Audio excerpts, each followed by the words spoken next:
What's up, guys? Welcome back to the poker vlog, and we play in a game a little bit bigger than the previous vlogs. This is a $5 big blind game, and for more than half the hands we actually play 2 3 5 10, which essentially cuts everybody's stack in half. Raises have to be bigger pre-flop, and the game just plays bigger overall. If you want to stay for the whole video, I will be explaining the reason for my recent hiatus later on, and hopefully you'll understand why my free time was or has been cut down. Okay, enough of that. Let's get into the hands. Let's hit the film. This video was created for entertainment purposes only. By no means am I a professional poker player. The following video is not intended to teach nor train, but rather to provide a look into my journey. Please gamble at your own risk. Today's video is shot at Grayton Casino, and this is a late morning / early afternoon session. I feel that the games during this time of day are the softest at Grayton, and we're going to test that theory today. Pretty early in the session, I looked down at 2 wired kings, and you know that feeling you get when you just know you're going to have a good session. This is the feeling I got when the poker gods blessed me with a premium hand so early on. I'm under the gun and raised to 15. The button calls and the big blind calls. So we're going 3 ways to the flop, which comes out Jack, 5, Ace. I guess I spoke too soon. Big blind checks, and with 2 other players in the hand, it is likely that one of them holds the ace, so I check as well. The button decides that he wants to take this pot down, and he places a bet of 35. Big blind folds, and I'm not going to be able to handle 3 streets of check calling, so I just fold as well. Maybe this is too nitty. What do you guys think?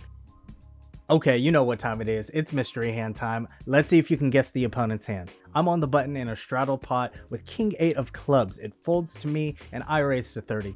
Only the straddler calls, and he's a very action player. I just love it when he enters the pots. We go heads up to a flop of king jack 7 rainbow. He checks, and I bet 40 with top pair and a backdoor club flush draw, and now he check raises me to 140.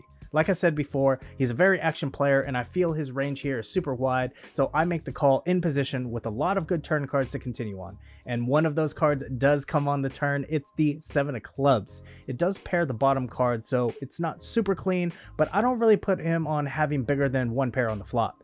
But then again, his range is wide, and he could show up with some, king 7s and jack 7s here. But the weird thing is that he checks the turn. I don't feel like betting here. I feel that pot control is the best option against this type of player. If I bloat the pot, he can take advantage on the river and possibly put me to the test for a large amount. I check back to try to realize some equity on the river, and the river peels off the 8 of diamonds. Weird card since it gives me a bigger 2 pair against some king queen or ace king combos. He looks at his chip stack and forms a bet of 175. I go with my same read, with him being super aggressive and having a lot of random holdings, so I make the call. He shows his hand. What does he have? A, king 7, B, king queen, C, ace jack, or D, king jack. Type your guess in the comments below, and we will revisit this hand later in the video to reveal his cards. Let's see if you can put him on hands. I am winning some small pots, but mainly raising and calling raises and whiffing on the flops for a lot of small to medium sized pots that really had no action, so I didn't catch them on video. But then I find myself with queen jack off in the cutoff. There are 2 limps, and this is a spot where I can raise here, but I choose just to over limp. In my opinion, you can choose either route. I think maybe raising here would be the preferred route, but in these types of games, I feel like getting involved in lots of pots in position when the pots are small allows for more navigation post flop, and that's where all the money is won. If I do raise, although in position, I risk bloating the pot, and at the 2-5 stakes, people love to limp call raises pre-flop, so I think I'll just end up multi-way anyways. With all this said, the button and small blind call, and the big blind checks his option. The flop is queen 8-4, all red with 2 hearts. It gets checked all the way back to me, and I have to place a bet here for value and to protect my top pair. I slide out $15, and only the big blind and under the gun +1 call. I'm happy to see I have position for the rest of the hand now, and as the 10 of spades gets placed on the board as the turn card, they both check, and picking up additional equity here, I want to charge these guys for their draws and their smaller queens. I'm targeting all queen X hands since I'm sure that somebody would have raised pre-flop with ace queen or king queen. I'm also making them pay for all heart combos. I do have to be careful for hands like queen 10, sets of 8s, sets of 4s, but I'll proceed accordingly if I get raised here. I put in a bet of 55, and I don't need to worry about anything as both players muck their hands, and I take this one down.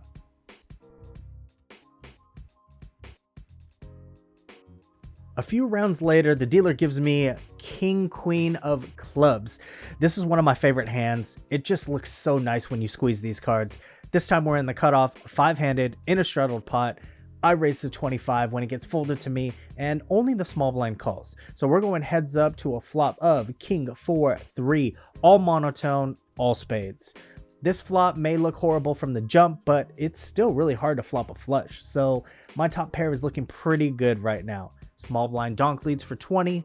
Obviously my hand is too strong to fold, but not really looking to raise here as I unblock spades, and I want to keep his bluffs in if he holds like a bare ace or king of spades. I make the call, and the turn doesn't help my cause as it is the 5 of spades.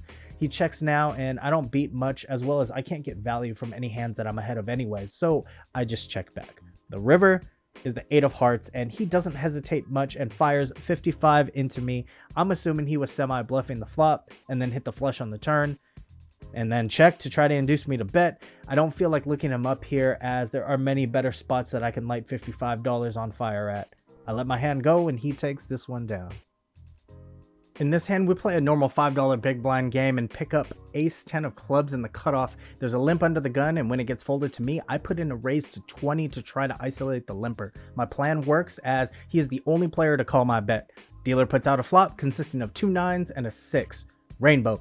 He checks to me, and now I down bet to 15. I don't think it'll take much to find out where I'm at. This bet is the same as 35 in my opinion, since the board is so dry. He makes the call. The turn is the 7 of spades. Again, he plays in flow and checks it over to me. That 7 definitely hit his check calling range if he holds combos of 8-7. If I bet to get him off of a hand, it'll only be a hand that has like a 6, maybe a6, because most combos of 6s will allow him to connect with the other cards on the board or give him straight draws. So I check back. I'm looking to improve on the river, and the dealer obliges by giving me the 10 of clubs.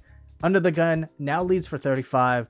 It's pretty lofty for me to think that I can raise here. The only play for me is to call. He could be bluffing or value owning himself with a worse hand. I put in the 35 and he shows pocket 6s for bottom full. I guess this play definitely makes sense now.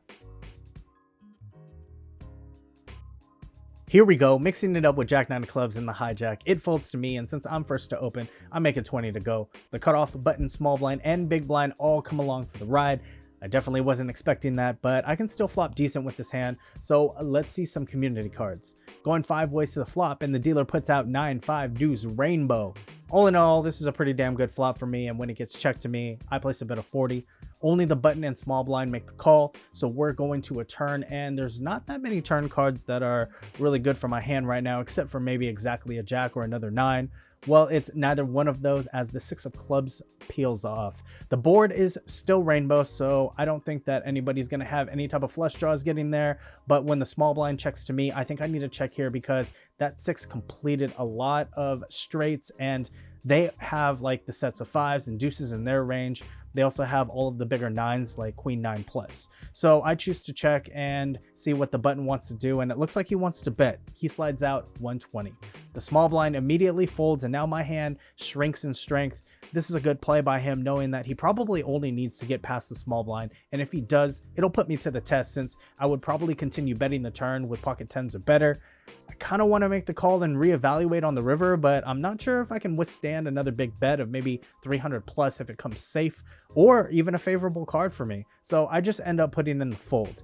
Do you guys fold or maybe peel another one and see what transpires on the river? Let me know in the comments below.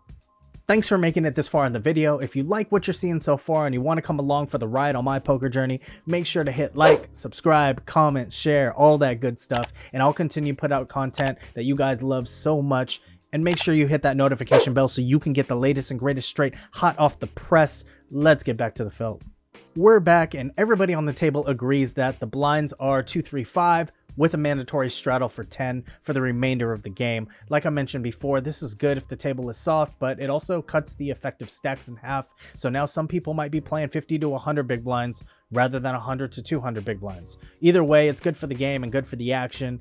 And the dealer gives me king 10 on the button. There's one limper, and when it gets folded to me, I'm going to be putting in more money here. I raise to 50. Surprisingly, the small blind and big blind call while the limper just folds. So we're going 3 ways to the flop, which comes out 7, 5, 3 with 2 clubs. Definitely not a good flop for my hand or my range. I guess I can still have all the big overpairs, but they can rip a ton of hands. That puts me in a tough spot. They check and flow, and I do the same, as king high isn't the hand that I want to be betting here. The turn is the 7 of spades, which pairs the top card, and now the small blind leads out for about 120. Obviously, this is a horrible card. The big blind folds, and so do I. Now it's my turn to straddle. I put out the $10 and pick up ace-8 off. There's a limp in the hijack, and the cutoff min raises to 20.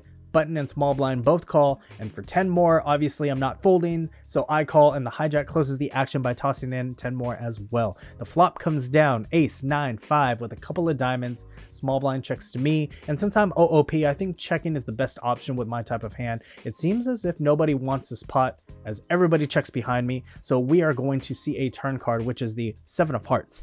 This brings in a couple more draws, including a straight draw and a backdoor heart draw. The small blind checks to me, and now I think I can bet for value and for protection.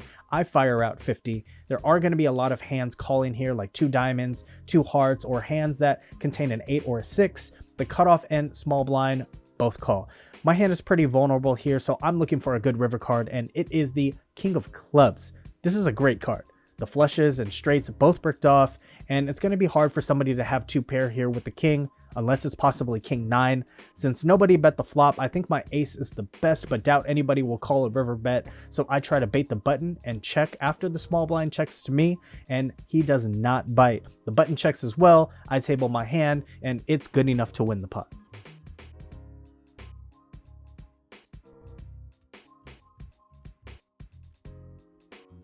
Alright, things aren't going so great for me. This session continues like it did before, where I am raising and calling raises pre, and just whiffing a lot of flops. I'm c-betting and getting called, and then having to give up a lot. Then I pick up this hand. It's ace-4 off in the small blind. Under the gun, open limps, and it actually gets folded to me. I put in the call here, and the big blind calls. I think because we're playing a raked game and not a time-structured game, then folding here is probably the optimal play. They take so much out of the pot. I think it's $6 for the drop, and maybe $1 or $2 for the jackpot. But I make the call anyway. Straddler checks his option, and we see a flop of ace, 6, 7, rainbow.